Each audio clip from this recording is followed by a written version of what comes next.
Today, we begin a new series from a book by American writer Edgar Rice Burroughs.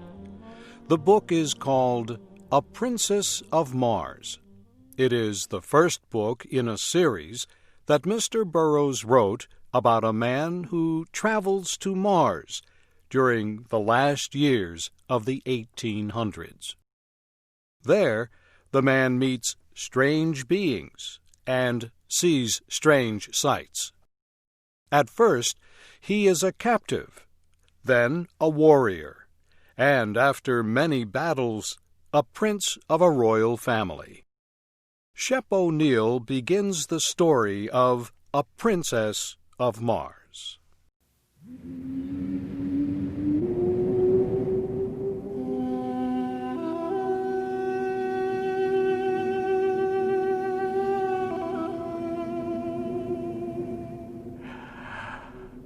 I am a very old man. How old, I do not know. It is possible I am 100, maybe more. I cannot tell because I have never aged as other men do. So far as I can remember, I have always been a man of about 30. I appear today as I did 40 years ago, yet I feel that I cannot go on living forever. Someday, I will die the real death from which there is no escape. I do not know why I should fear death, I who have died 2 times, and am still alive. I have never told this story. I know the human mind will not believe what it cannot understand. I cannot explain what happened to me. I can only tell of the 10 years my dead body lay undiscovered in an Arizona cave.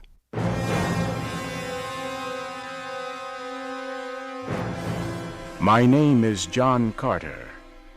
I am from the state of Virginia. At the close of the Civil War, I found myself without a home, without money, and without work. I decided the best plan was to search for gold in the great deserts of the American Southwest. I spent almost a year searching for gold with another former soldier, Captain James Powell, also of Virginia. We were extremely lucky. In the winter of 1865, we found rocks that held gold. Powell was trained as a mining engineer. He said we had uncovered over $1 million worth of gold in only 3 months. But the work was slow, with only 2 men and not much equipment. So we decided Powell should go to the nearest settlement to seek equipment and men to help us with the work. On March 3rd, 1866, Powell said goodbye. He rode his horse down the mountain toward the valley. I followed his progress for several hours. The morning Powell left was like all mornings in the deserts of the great Southwest, clear and beautiful. Not much later, I looked across the valley. I was surprised to see 3 riders in the same place where I had last seen my friend. After watching for some time, I decided the 3 riders must be hostile Indians. Powell, I knew, was well armed and an experienced soldier, but I knew he would need my aid.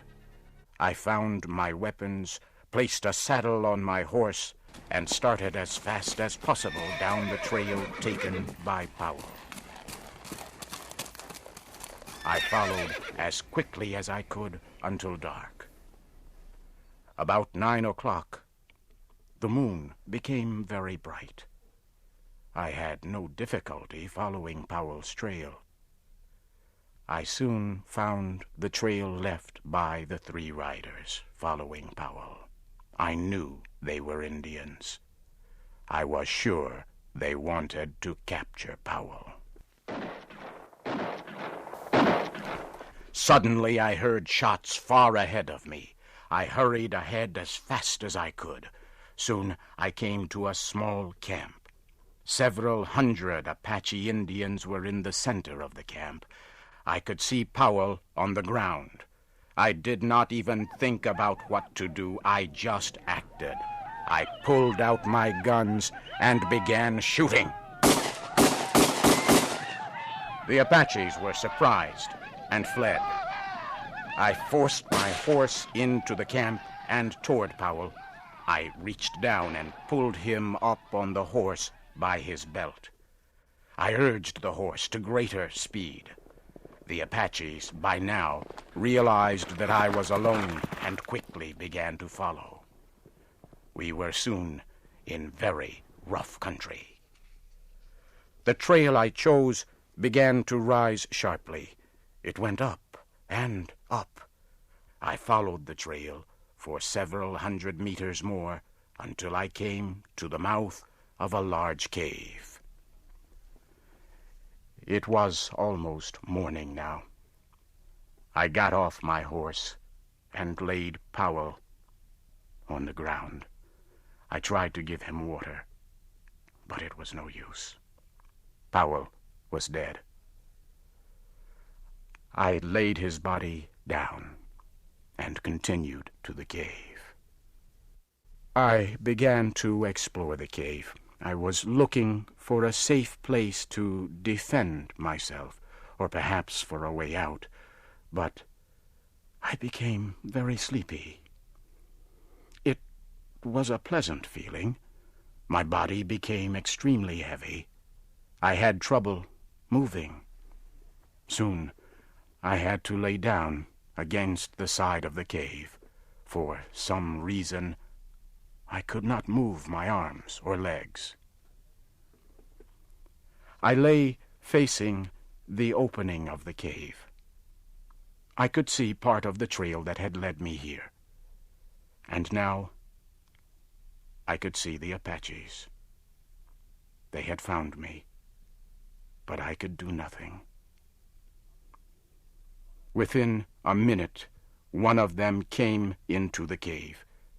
He looked at me, but he came no closer. His eyes grew wide. His mouth opened. He had a look of terror on his face. He looked behind me for a moment and then fled. Suddenly, I heard a low noise behind me. So could the rest of the Apaches. They all turned and fled. The sound became louder, but still I could not move. I could not turn my head to see what was behind me. All day I lay like this.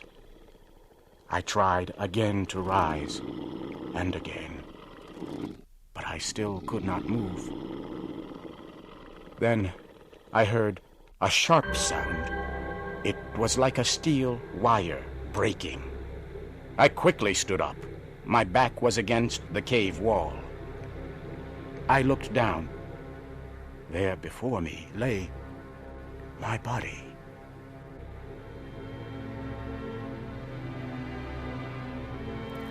For a few moments, I stood looking at my body. I could not bring myself to touch it. I was very frightened. The sounds of the cave and the sight of my body forced me away. I slowly backed to the opening of the cave. I turned to look at the Arizona night. I could see 1,000 stars. As I stood there, I turned my eyes to a large red star. I could not stop looking at it. It was Mars, the red planet, the red god of war. It seemed to pull me near. Then For a moment, I closed my eyes. There was an instant of extreme cold and total darkness. Suddenly, I was in deep, dreamless, peaceful sleep.